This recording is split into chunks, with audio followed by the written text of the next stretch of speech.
vairāk cilvēku sastāvā, komisijas sastāvā. Bet es neizslēdzu iespēju, ka šis varētu būt arī tas gadījums, kad, piemēram, Sadals tīkli ir sagatavojuši kaut kādu dokumentu, ka viņi saskaņo projektu grafisko daļu un atsūt jums informāciju. Zemes ierīcības projekts ir saskaņots ar tādu un tādu, kuru Sadals tīkla dokumentu numuru 5506, tad un tad, un atsūt jums tikai šo informāciju. Lūdzu? Nē, es pieļauju, ka viņi varētu arī varbūt atsūtīt tikai tādu informāciju. Noteikumi neparedz tādu gadījumu. Noteikumi paredz, ka šādu informāciju, ka projekts ir saskaņots ar tādas un tādas institūcijas lēmumu, tad un tad paredz. Nav jāsūt, trešais gadījums ir, nav jāsūt pats dokuments. Lēmums kā tāds paliek tur, kur viņš paliek institūcijā. Viņi atsūt jums e-pastā tikai informāciju, ka projekts ir saskaņots ar tādu un tādu lēmumu. Jums paliek tikai e-pastā un informācija par no dokumentu. Vienkārši e-pasta vēstulē. Jā, noteikumi paredz, ka tas ir pietiekami. Mēs runāsim, kāpēc. Runāsim tālāk.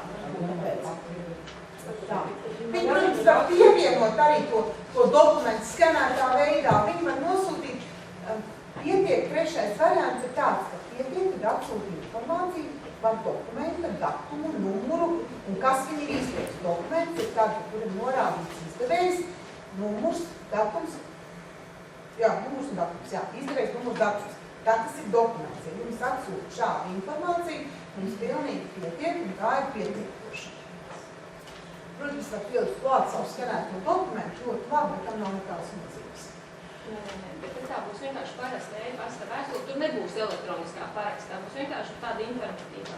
Vienkārši informatīva vēstule par to, ka viņi informē, ka viņi ir saskaņojuši ar tādu dokumentu. Lūdzu? Pēc tam mēs viņu liekam tabulā. Jā, mēs runāsim par to. To visu informāciju. Krāsim tajā tabulā, ko sākumā runājam. Tad 3 saskaņošanas veidi. Un ko dara tālāk? Tad ir saņemta šī te visa informācija no visiem saskaņotājiem. Jūs tajā tabulā ierakstat iekšā. Kas, ko un kā ir saskaņots. Un tāpēc ir šeit tas lēmuma numurs, norāda to lēmumu numuru, ar kuriem norādījusi tā saskaņošanas institūcija savā e-pastā. Kāpēc nav vajadzīgs tas pats dokuments? Mēs tālāk runāsim, ko tas ir saistīts ar to visu, ko liek e-lietā. Otra lieta, dokumentam kā tādam nav jāglabājas pie visām iespējamām personām.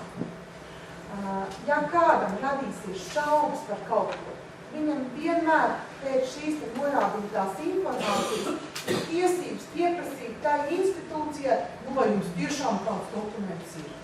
Jo institūcija savus dokumentus glabā atbilstoši pamatotūrai, lietotības kārtībā. Jūs arī visi zinat šo tēpus vai par visām lietotībām. Nav tas jums nekas jauns un tieši tāpat ir kurai institūcijai. Līdz ar to noteikti sūtīt šo te kaut kādu lēmumu nav obligāti. Bet,